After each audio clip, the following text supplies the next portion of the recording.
Okay, everyone. Hello. Welcome. I'm Jayne Chappell. I'm the membership manager at Social Enterprise Scotland. And we are delighted to be part of the Fair Work Festival. And thank you to Scottish Government for the invitation to participate. Thank you also to you for joining us today. We're particularly excited to be here because I think Fair Work sits at the heart of social enterprise and is key to building a more equal and prosperous Scotland. So, just quickly, what we're going to cover today. It's me initially looking at a kind of a quick rundown of what a social enterprise is and isn't, why we think we need social enterprise, and then we'll take a bit of a deeper dive into fair work within the social enterprise sector, pulling on information from the social enterprise census. And then I'll just tell you a little bit more about Social Enterprise Scotland and our role within the ecosystem. I then get to hand over to the most interesting part of today's session, I think. We've got two fabulous speakers here from SCARF who will talk to you about their fair work practices that they've embedded across their organisation and the difference it makes for them. And you'll hopefully pick up some insights and ideas along the way. We'll finish off with a Q&A and a discussion around fair work practices. And we'd really love to hear what you're doing in this space too. So please do share your own experiences and practices in the chat as we go. Okay, I am going to get a presentation up, which I realise I should have done before now. Just bear with me a second. So, I realise some of you will be more familiar with social enterprises than others. So to channel the sound of music, let's start at the very beginning. You will see lots of different definitions for social enterprise, and this is the one that we use in Scotland. It is rooted around what we know as the Voluntary Code of Practice for Social Enterprise, which was developed by the sector for the sector and is still the main definition of a social enterprise in Scotland. Very simply, a social enterprise is a business that trades like any other business, but it trades primarily for a social or environmental purpose. It reinvests its profits either back into the social enterprise itself to support its operation and social mission, or in its beneficiary community, and it commits to an asset lock. I think sometimes there can be some misconceptions and misunderstandings around social enterprise. So just to look at this a little bit further, a social enterprise is not a legal structure. It is a business model. It is a way of doing business. There is no single legal structure for social enterprise in Scotland. They can take multiple forms. Also, not every social enterprise chooses to call themselves a social enterprise. They may prefer to describe themselves by their origins. So, for instance, a community enterprise. They may decide to call themselves by their organisational model, which is like a charity, for instance, or potentially their sector focus. So they may see themselves as like an early years provider. And they often tailor language depending on their audience. So whether it's for funders, whether it's for customers, policymakers, their beneficiary community. I think sometimes the perception is that a social enterprise has to be a KIC or a community interest company, and many are, but it is definitely not the only show in town for social enterprise. So a social enterprise can be a charity, or it can run, or a charity can run a social enterprise. I guess I tend to see social enterprise as merging elements of a business and a charity model. So it has that profit reinvestment and asset lock that's at the heart of a charity, but it is also aiming to sell goods and services to make a profit or a surplus, depending what language you prefer, like, I guess, a more mainstream private sector business. But social enterprises are held to the same standards as any other business, so they have to deliver on quality, service, price, and experience. I think another thing that you may hear from time to time is that either social enterprises rely on grants or they don't rely on grants. And I think in our experience, social enterprises, it's common at startup stage for a social enterprise to need some form of grant funding. And the aim is always to move away from grant dependency as the income from sales increase. So the aim is to be self-sustaining, but a social enterprise will tap into grants as and when appropriate. So why do we need social enterprises? I guess just bear with me while I get my soapbox out here. I guess in a fair work context, if we lived in a perfect world where everyone who wanted to work could, where everyone experienced a supportive, inclusive workplace that recognised everyone's talents, ambitions, skills, and diversity, potentially we wouldn't need social enterprises. But I have to admit to a bit of bias here in that we believe that social enterprises are a good way of doing business and a way that makes life better for the people and communities of Scotland. Social enterprises are rooted in their community and they usually develop out of a community need or gap in provision. And because they earn their own income, they are also a more sustainable way of delivering social impact. So I just wanted to give you a bit of a flavour of the scale, the reach and contribution of the social enterprise sector in Scotland. So the census is a piece of research that's been carried out quite regularly now since 2015, I think. The most recent iteration is 2024. So there are currently over 6,100 social enterprises in Scotland, which represents a 17% increase since 2015. Growth was higher at the beginning, and then obviously the last 5 years or so have been quite tough for all organisations. Social enterprises generate £5.2 billion in income, with almost 3/4 of that through trading.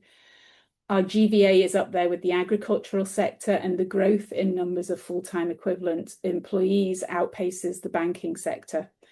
60% are led by women compared to 20% across the wider sector. And I do want to give a kind of shout out here to our rural and remote communities, which represent 5% of Scotland's population, but are home to 19% of the social enterprises. And I think social enterprises have a vital role in supporting local economies in our more rural and remote locations. Often they're critical in maintaining community resilience, providing local employment and services in areas where other businesses and public services may not operate. If you delve a bit deeper into the census, you'll see the huge diversity of social enterprises there are across Scotland. They serve all markets, whether it's general public, public sector, private sector. They come in all sizes, from micro to international. They're in every geography, in every industry sector. And they sell a huge range of consumer products and services, and deliver high quality public services also. So you may find social enterprises in healthcare, energy, retail, employment, sport, sometimes employment and sport. Basically, social enterprises are everywhere. So before we look in a bit more detail at Fair Work specifically, I just wanted to take a step back, because for social enterprises, Fair Work isn't just about what happens in the workplace. It's often about who gets access to that workplace in the first place. So the census gives us a good picture of who social enterprises helped, and I've picked out a few statistics here from the latest census to give you a flavour of the people that social enterprises are supporting. They often work with people who are excluded from the labour market, whether through disability, caring responsibilities, poverty, or other often complex barriers. Oops, I've gone too far, excuse me. So when we talk about fair work in this context, we're talking about fair work for everyone. So opportunity, fulfillment, respect, security, and effective voice, the 5 dimensions for everyone. Just to look a little bit closer at that, many social enterprises are part of someone's journey into fair work, and that might start with building confidence and aspiration. Social enterprises provide volunteering opportunities, training and qualifications, and crucially, they offer real work experience in a real business where people are treated with dignity, supported properly and paid fairly. And from there, social enterprises can act as a stepping stone for some people to move into mainstream employment. And for others, they might be that employment destination, particularly for those that maybe just require that extra little bit of support. And in relation to Fair Work, we see social enterprise as part of the solution in a really practical way. And the way they build it into everyday operation. So they create opportunities for people who might otherwise be excluded. They provide security through stable, supportive employment. They focus on fulfillment, so they help people build skills, confidence, and purpose. They prioritize respect through inclusive and supportive workplaces, and they create space for effective voice, making sure people are heard, involved, and valued. And importantly, they do this in a way that recognises that people have different needs. So Fair Work isn't necessarily always a one-size-fits-all. So to look at what Fair Work looks like in practice for social enterprise, the census once again gives us some useful, although not exhaustive, evidence about how social enterprises have implemented fair work practices to prioritise inclusive work environments and promote stability, fairness and flexibility. 88% of social enterprises pay at least the real living wage. Social enterprises also allow greater flexibility in how employees fulfill their roles, which is particularly valuable for people who have other responsibilities, who may need extra support or may need reasonable adjustments in the workplace. So to break this down a little, 72% offer flexi time, 55% provide hybrid working, and other arrangements that are quite common are around job sharing, annualized hours, compressed hours, and turn time working. Inclusivity and employee engagement is also a cornerstone for social enterprises. So 86% use open door policies, ensuring employees feel comfortable approaching management and creating a culture of transparency and accessibility. Staff present in board meetings in 72% of social enterprises, which gives them a direct platform to influence high-level decisions. And there are often staff representatives on boards. 66% actively, there's a lot of stats here, 66% actively seek feedback from employees through surveys, and that feedback loop is important in terms of effectiveness and efficiency, but also creates a sense of belonging and ownership, and you often find a sense of loyalty within the workforce of a social enterprise. 72% of social enterprises involve employees in decision making, which obviously helps empower the workforce. And the census also highlights development and well-being as high priorities for social enterprises, with 85% providing opportunities for their staff. So hopefully this gives you a sense of how social enterprises not only embrace fair work, but often go far beyond this. Just before I finish my bit, I'm going to talk a little bit more about Social Enterprise Scotland, where I work. So we are the national membership body and intermediary for social enterprises in Scotland. And we're here to bang the drum for social enterprise. So to promote, support, connect, and represent social enterprises across Scotland. We raise awareness of the model as a way of doing business and make the case for the difference that social enterprises make for people, communities, and our economy. We try and influence for a supportive policy environment that allow social enterprises to develop and thrive. And we support and connect our community, whether that's through sharing opportunities, creating networks, opening up new markets, or helping organisations build skills and partnerships. And the next couple of slides, I am not going to talk to particularly. I really just included them so you get a sense of of the kind of services and support that we offer. So we've got 5 core areas of activity: information, advice, light touch support, events, networking and connecting, policy and representation, marketing and promotion. The 5th area is around our Buy Social Scotland work, and I am just going to spend a little bit of time giving a bit more detail around this, because everything I've talked about so far has been focused on fair work within the social enterprise sector. But an important part of our role is about going further. So it's about helping spread those fair work principles more widely across our economy. So Buy Social Scotland at its core is about encouraging organisations, particularly public and private sector, to think differently about how they spend their money and to use their purchasing power to create wider social impact. So when an organisation chooses to work with a social enterprise, they're not just buying a product or service, they're supporting businesses already committed to fair work. And this helps extend fair work beyond individual organisations and into supply chains and communities. Our Buy Social pledge, in particular, asks organisations to make commitments to use their purchasing power for good around recognising fair work, reducing environmental impact, supporting social enterprises, ensuring prompt payment, and measuring their positive impact, which includes the amount of money that they spend with social enterprises. So it's not just about what social enterprises are doing themselves, it's about influencing how other organisations operate and encouraging them to further embed fair work in their own practices and decision making. And that, I think, is me.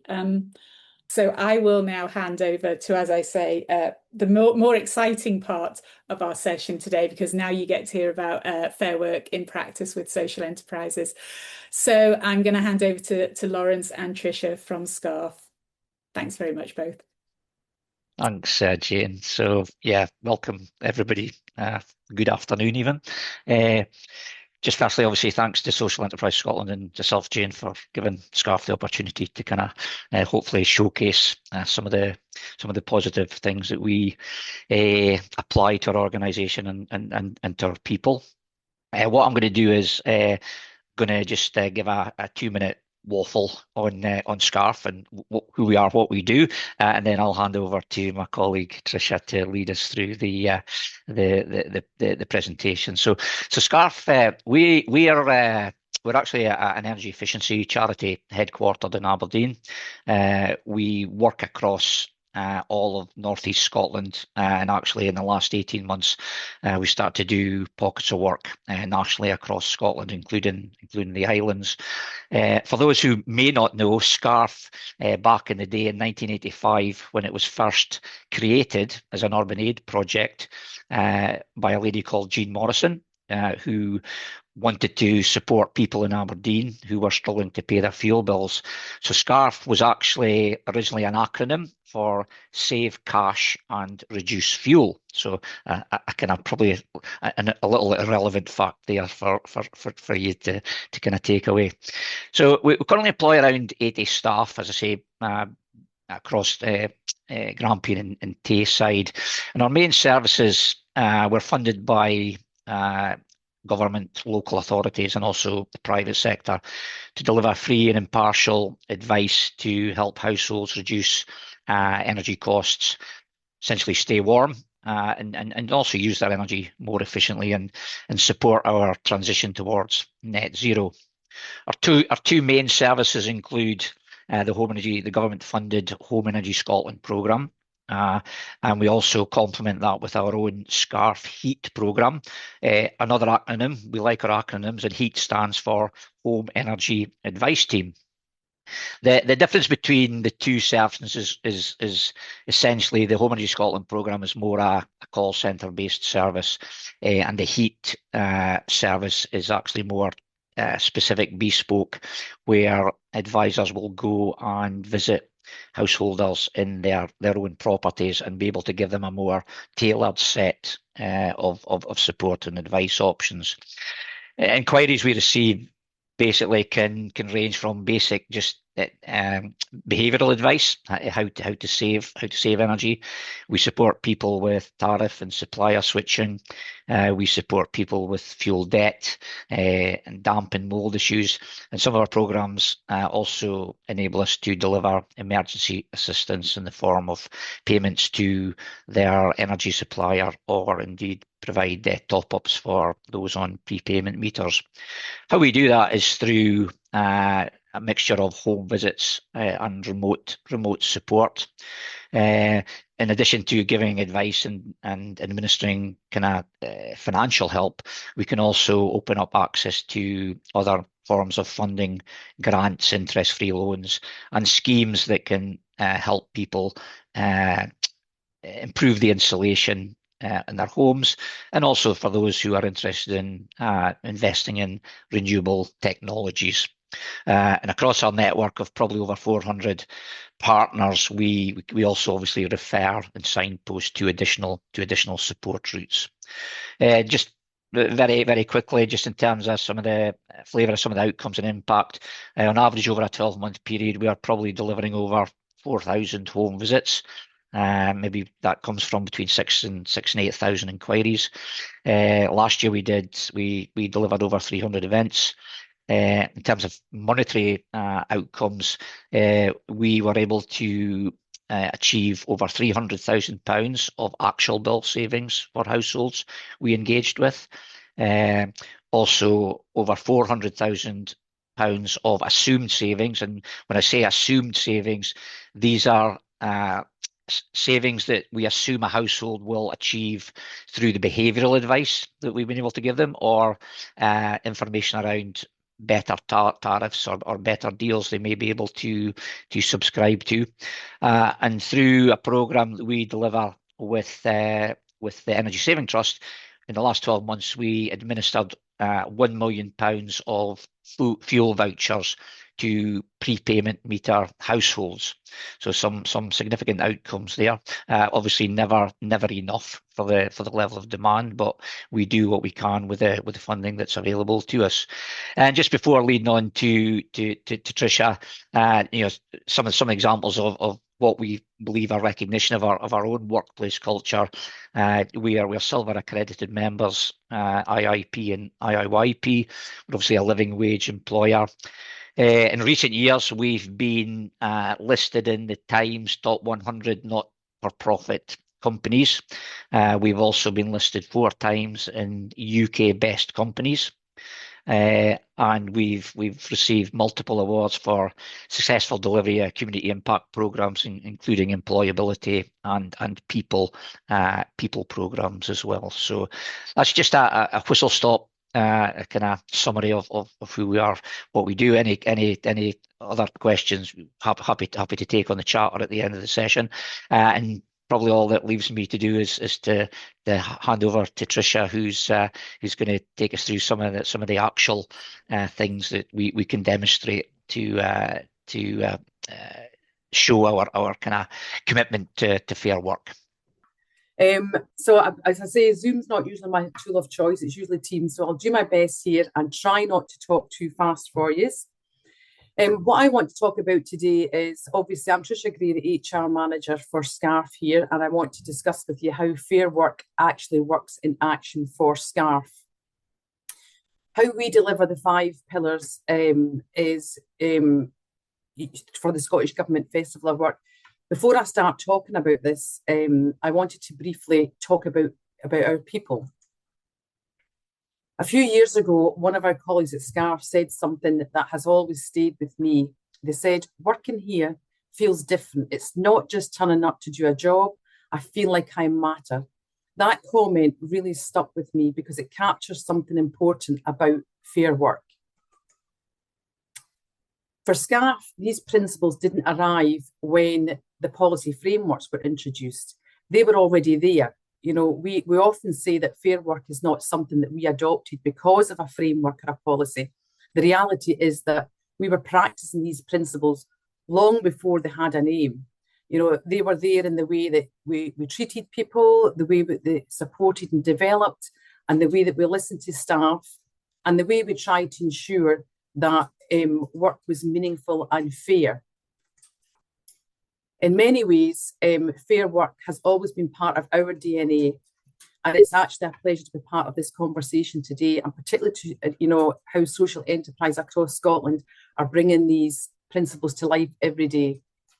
Fair work aligns closely with our own organisational values of integrity, respect, excellence and leadership, which guide how we work with our communities and how we work with each other. It's something we've always done. So the 5 pillars, I'd like to talk about them today, and it shows up through, as we talk through, you'll see how the 5 pillars actually affect how we fit that into our working life. So the 5 pillars are opportunity, effective voice, security, fulfilment, and respect. I'll also share some reflections today on the challenges that we face as a social enterprise and the considerations that we've had to make, and the impact that the decisions these have made on our people and on our organisation. So the first pillar is opportunity. That people have fair access to employment and the ability to develop. For SCARF, opportunity is fundamental because our mission is rooted in improving lives and communities. We focus on providing opportunities for individuals who may face barriers to employment, and we are devoted members of the Disability Confident and Investors in People, and that's entrenched in everything that we do. We develop internal progression routes. Now we do this through one-to-ones, setting goals through appraisals, assigning temporary responsibilities. When we have a position that comes up, we first of all open it internally before putting it externally. We map clear pathways for staff to grow, combining training, mentoring, stretch projects, and on-the-job experience. Invest in staff training and development. This includes formal qualifications. So most of our frontline workers are city and guild trained, SVQs, and we have role-specific training, as well as flexible learning opportunities through free short bike courses from organisations like we make use of ACAS or sector-specific platforms tailored specifically for the third sector, all without placing unsustainable pressure on our budgets. By combining this structured qualifications with accessible bite-sized learning, we then ensure all staff continually develop their skills, they gain confidence, and they're prepared for internal progression and new opportunities that rise within SCARF. Many people join the third sector not only to work, but to learn, grow, and contribute to something meaningful. So the challenges that we face compared to the private sector. One of the realities we face is that private sector organisations often have greater financial resources for recruitment and development. That's life, and that means that SCARF must compete differently. So purpose, employees know their work makes a real difference in people's lives. Our culture is inclusive, supportive, and collaborative. Our development opportunities, we offer training, mentoring, and clear internal progression routes. And meaningful work. Staff see the impact of their daily efforts and it's cost-effective and easy administered staff benefits that support well-being, loyalty, and engagement. So these cost-effective and easily administered, because they have to be, staff benefits include 35 days annual leave, which increases with the longer the service every 5 years. They have a day paid off for their birthday and a day paid off for volunteering. Now, these are 9 initial days paid that may seem a lot and a bit sharp intake of breath, but based on the real living wage as it is at the moment, this contributes to an additional, over the year, 35 pence an hour to the employee. We find that when they balance that against the additional 9 days that they can add to their work-life balance, that retains the staff. So that extra 9 days for the 34 pence an hour really pays benefits. We offer flexible working arrangements, a pension scheme.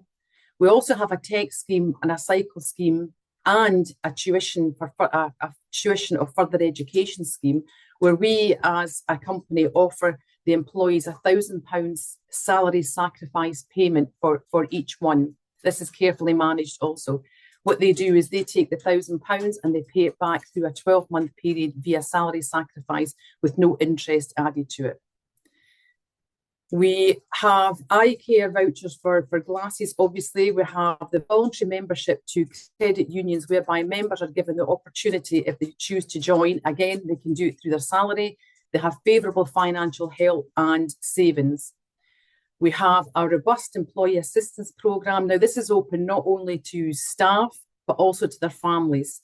So if anyone in the family feels that they need emotional support, financial support, support with elderly parents, everything can be found on there, up to families also.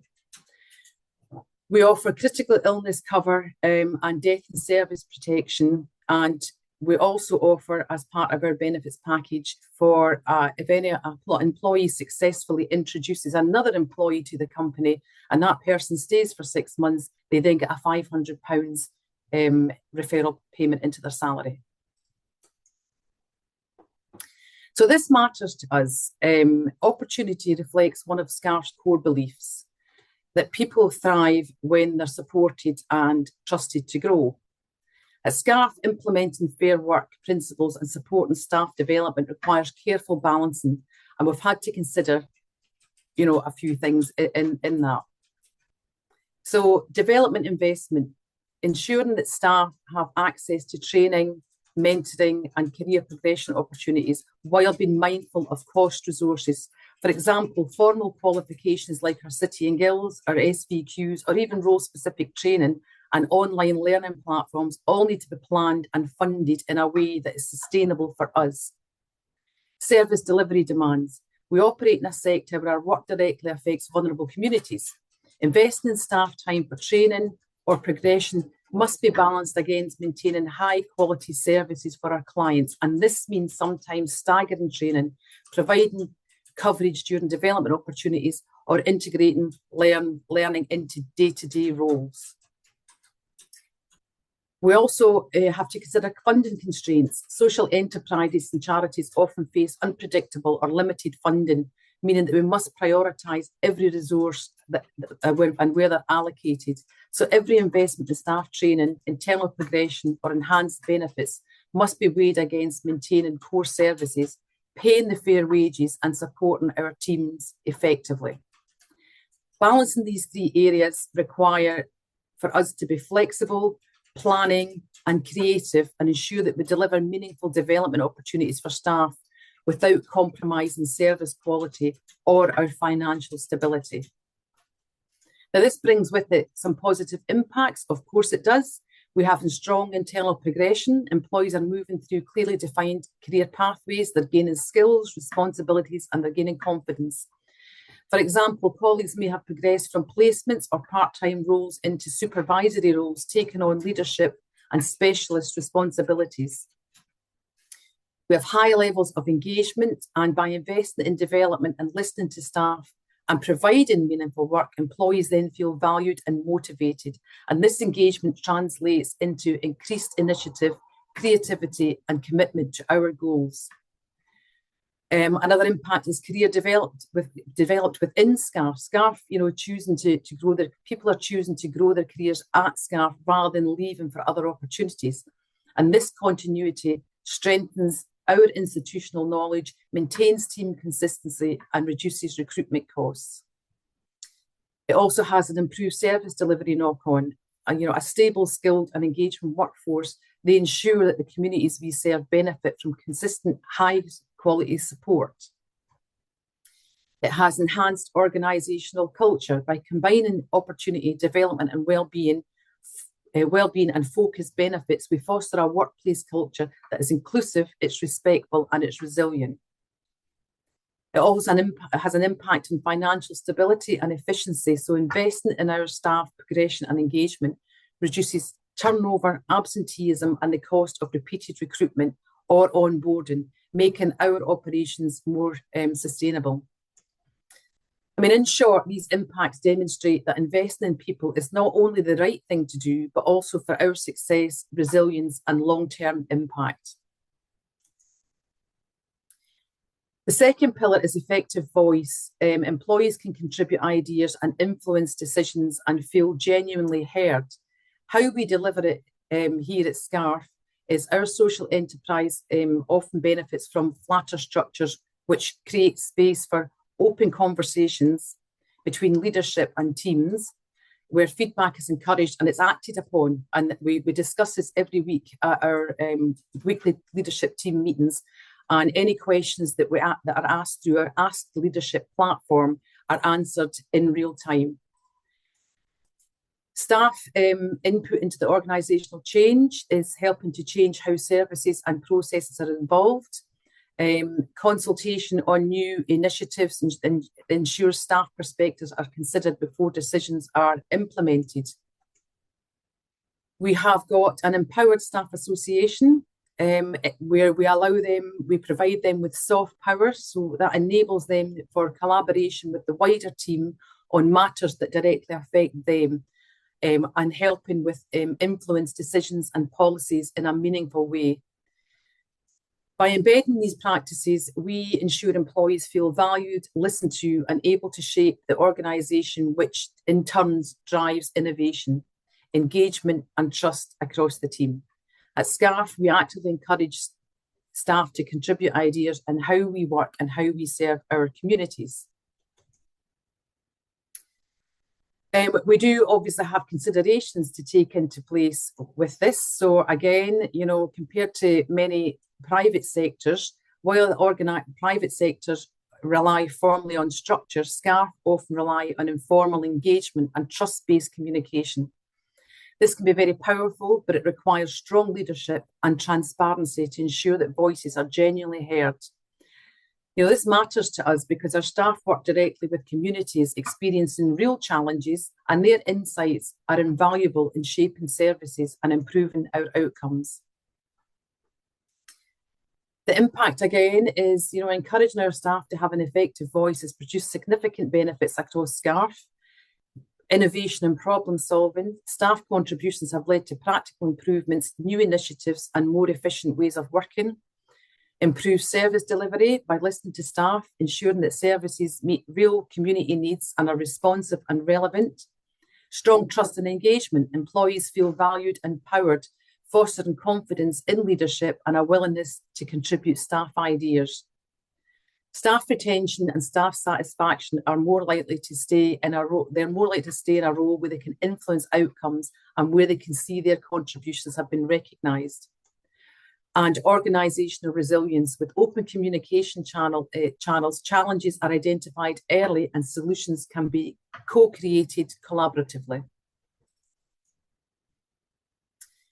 In short, you know, by embedding effective voice in everything we do, we create a workplace where people feel empowered, ideas are heard, and SCARF are continuously improving. These improvements are reflected in our reduced sickness, absence, and overall retention of staff. And SCARF are proud to have a workforce age range from 21 to 76 years old, current day, with 15 employees having a length of service been over 10 years, one of which has 20 years service, and our longest member of staff is 35 years service. Clearly, fair working works for us. So the third pillar is providing fair pay, stability, and predictable work. SCARF demonstrate this commitment through the accreditation to the Real Living Wage Foundation. As SCARF, we made this decision to commit to fair pay and stable employment structures wherever possible. Security includes fair contracts, transparent communication about funding and predictable working conditions. And challenges compared with the private sector is that this pillar presents one of the biggest challenges for us, which is balancing financial sustainability with fair employment practices. You know, another challenge relates to expectations of pay. For example, Aberdeen, historically known as the oil capital of Europe, has traditionally had higher salary expectations due to the oil and gas industry, whereas in contrast, areas such as our office in Dundee with an industrial heritage and a lower average wages often respond more positively to the introduction of the real living wage. So while expectations around pay can vary geographically, we at SCARF have taken the approach of applying the real living wage consistently across SCARF.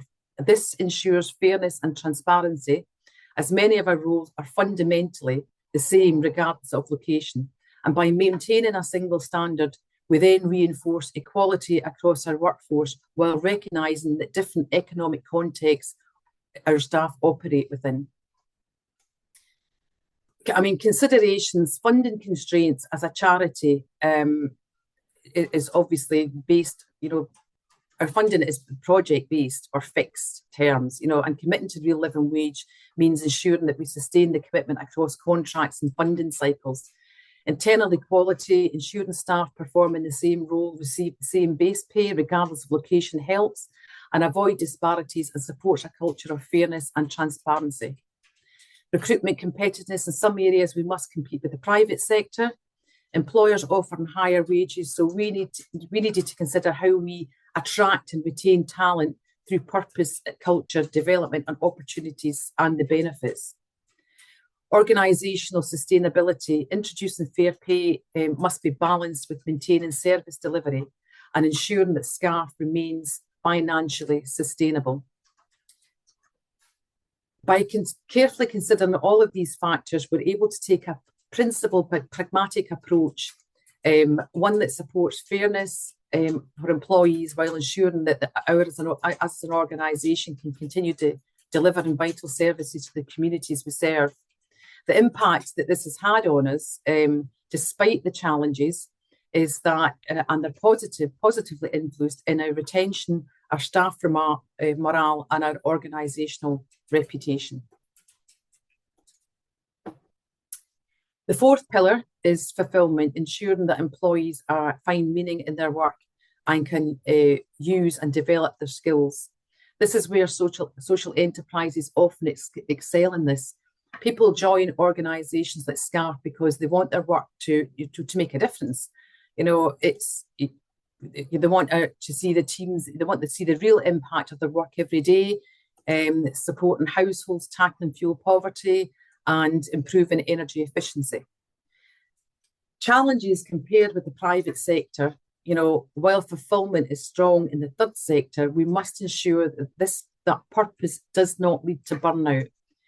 Passionate employees often go that extra mile, so we must ensure workloads remain manageable. This matters to us because fulfilment helps employees remain motivated, resilient and committed to SCARF's mission. Employees who feel fulfilled in their roles tend to demonstrate higher engagement, stronger performance and a longer tenure with us. The final pillar is respect. Respect is all about creating workplaces where people feel valued, supported and treated. And this too is one of SCARF's own values. We deliver this by an inclusive workplace culture, supportive leadership, and recognising employees' contributions and focusing on well-being. The challenges we face as a social enterprise often operate in emotionally demanding environments, particularly when we're supporting vulnerable communities. And this makes it essential to support staff well-being and create psychologically safe workplaces for them. The impact on everything that we do, as far as a respectful culture, has helped maintain strong attendance, positive staff engagement, and a sense of shared purpose across our teams.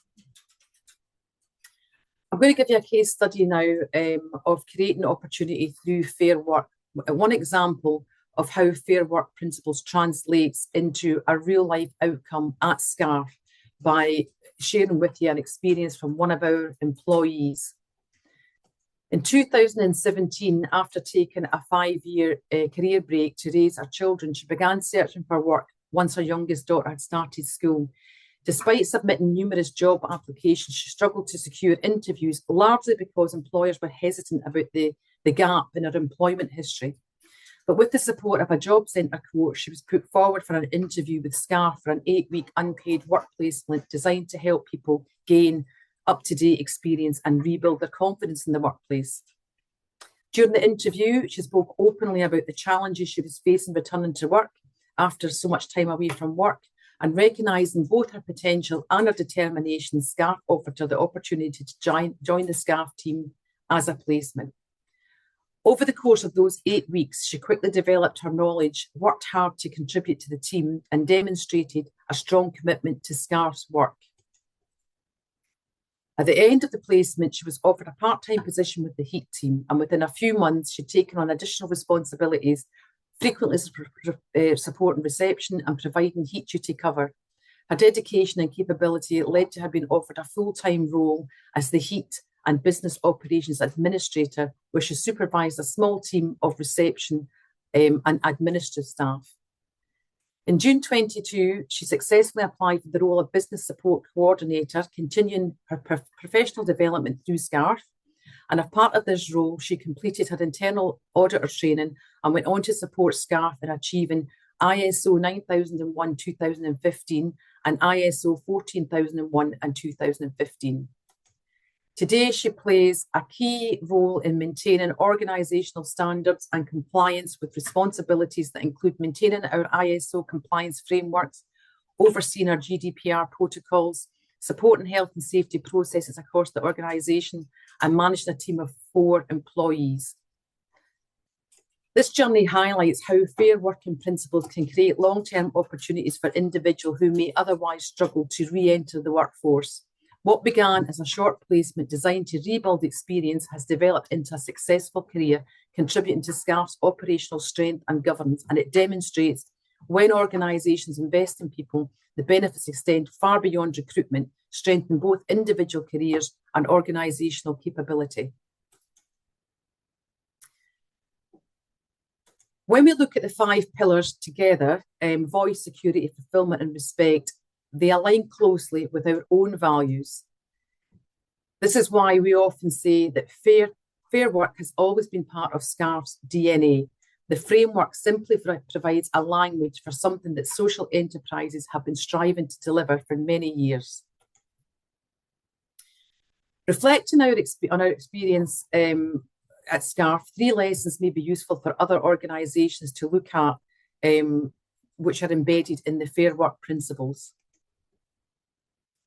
Fair work starts with culture, not policy. Frameworks are helpful, but the foundation comes from the organisations and how they treat people day to day, listening to staff, supporting development, creating workplaces where people feel valued. This is not a tick box exercise. Opportunities and development don't always require large budgets. Even small organisations can create meaningful progression through mentoring, stretched responsibilities, internal recruitment, and accessible training opportunities. Investing in people strengthens organisations where staff feel respected, heard, and able to grow. Organisations benefit from stronger engagement, better retention, and improved service for the communities they deliver. So I'll finish with this thought. Social enterprises exist to create positive change in society, but that responsibility also begins within our own organisations. When we ensure our people experience fair, meaningful and respectful work, we create organisations that are stronger, more resilient and more capable of delivering impact in the communities we serve. Thank you for listening, and I look forward to hearing from any experience that other organisations have. Great. Thank you very much, both Lawrence and Tricia, for such a comprehensive overview of your organisation, SCARF's approach to fair work, and how you've intentionally embedded fair work throughout the organisation. Particularly love that quote at the start, which I kind of think really sums up what fair work means to both, the employer and the employee, which I guess is what it's all about. So now I think there's a little bit of time left. I think if anyone has any questions for, well, particularly for SCARF, I think, for Tricia and Lawrence, or if there's any of your own practices around fair work that you'd like to share.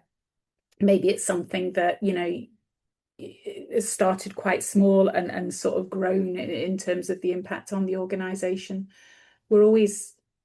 I think we're always keen to kind of hear from other people in terms of what they're doing and what's worked or not worked for them.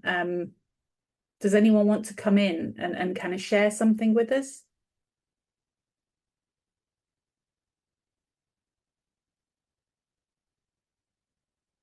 Please don't be shy. We're all friends here. I think I've seen something in the chat here. We have Karen. Karen's running a business class that is listening.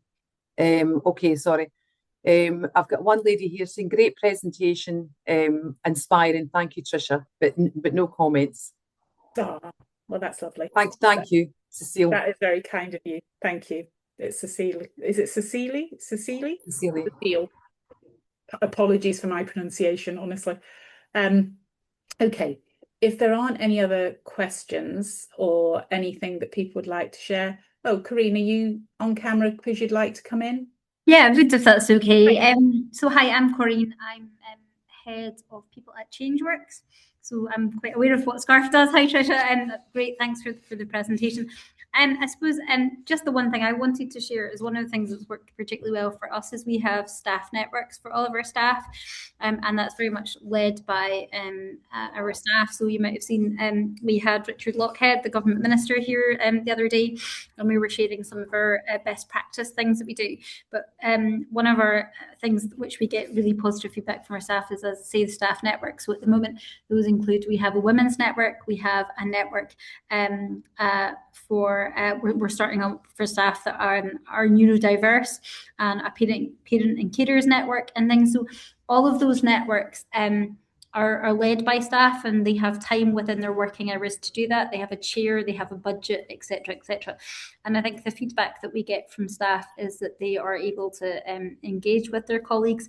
They feed into things like policies.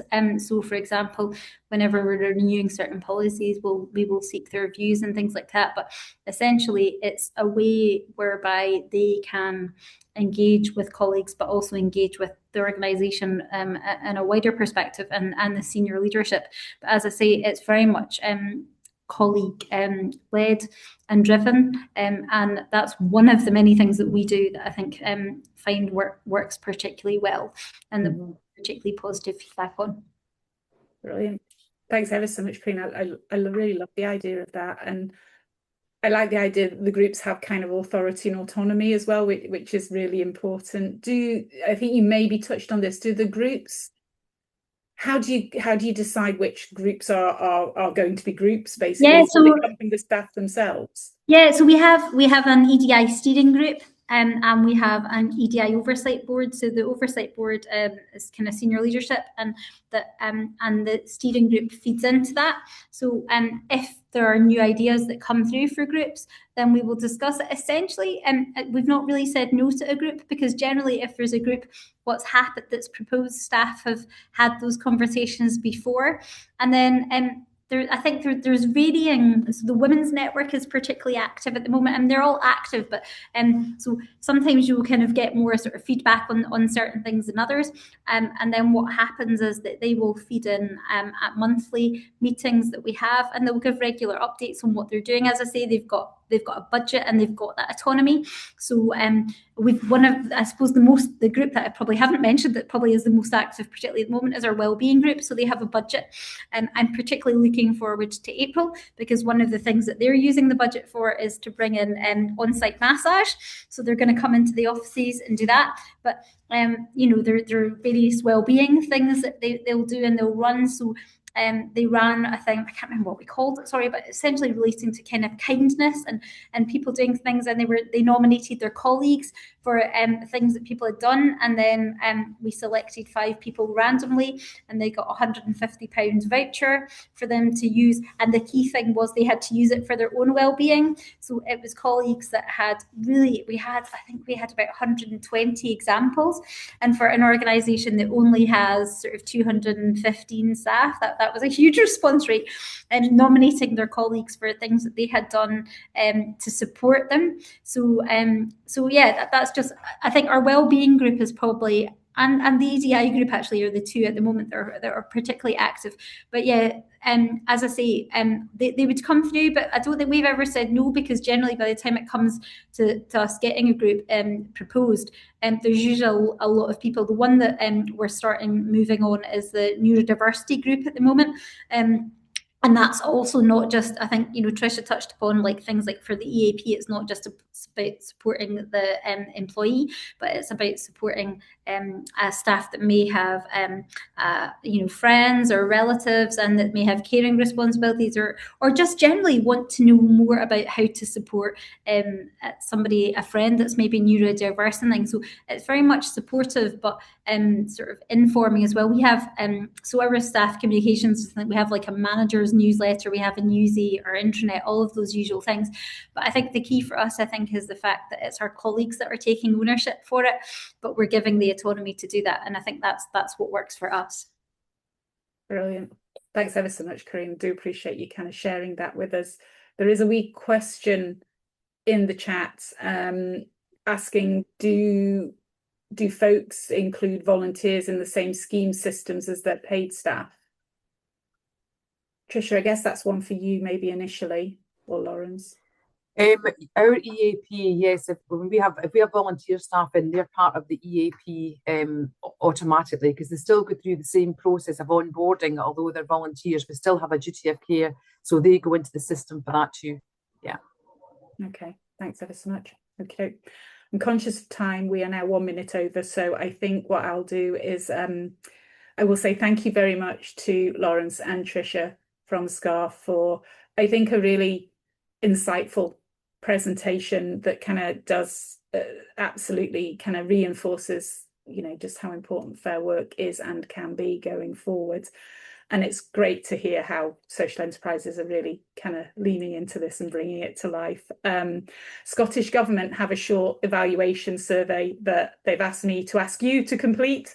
I'm going to post it in the chat just now. There we go. If you could take a couple of minutes, we will follow up this session with the presentations and contact details for Lawrence and Tricia and myself.